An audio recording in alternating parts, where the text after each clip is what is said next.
atras ka muna. Yan. Para may buwelo. Para maganda panonoorin ni Ma'am Debo. Ikaw. Last words ka ba? Kakataon mo na? Well, you're making a big mistake. Ay, mistake ka, sorry. Limutan ko. Thank you, ha. Nabaliktad tuloy. Hindi yan ang sinasabi ko. Ito gagawin mo.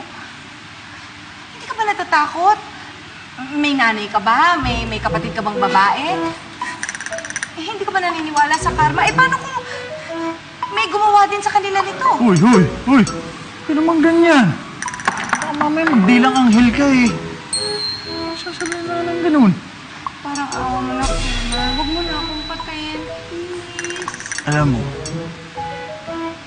pag binuhay kasi kita, masisira yung track record ko. Hindi na ako yung magiging #1 hard assassin dito sa buong Pilipinas.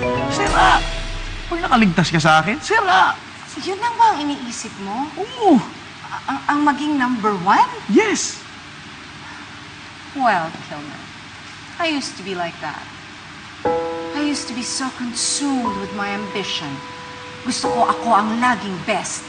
Ayoko malamangan. But you know what I've realized? Na-realize ko na malungkot sa tuktok. Na-realize ko na merong mas higit pang importante kesa sa pagiging #1!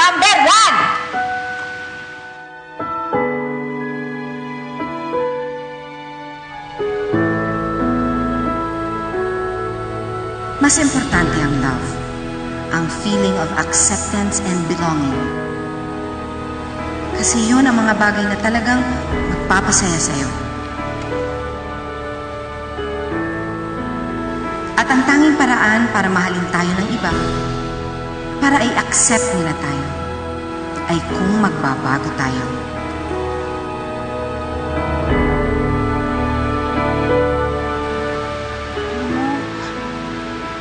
It's not too late for you to change. Tignan mo ko.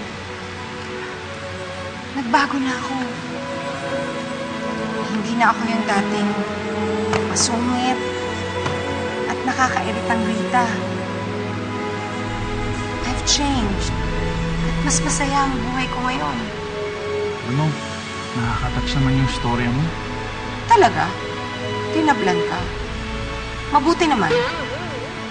Kilmer, sige na. Parang awa mo na. Kalagan mo na ako. Sige na. Para makauwi na ako dun sa mga anak-anak ko. Sige na. Sige na.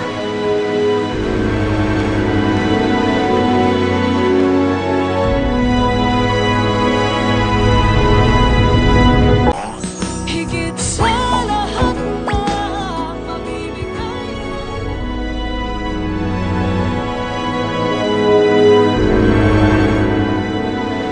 Sorry, Rita.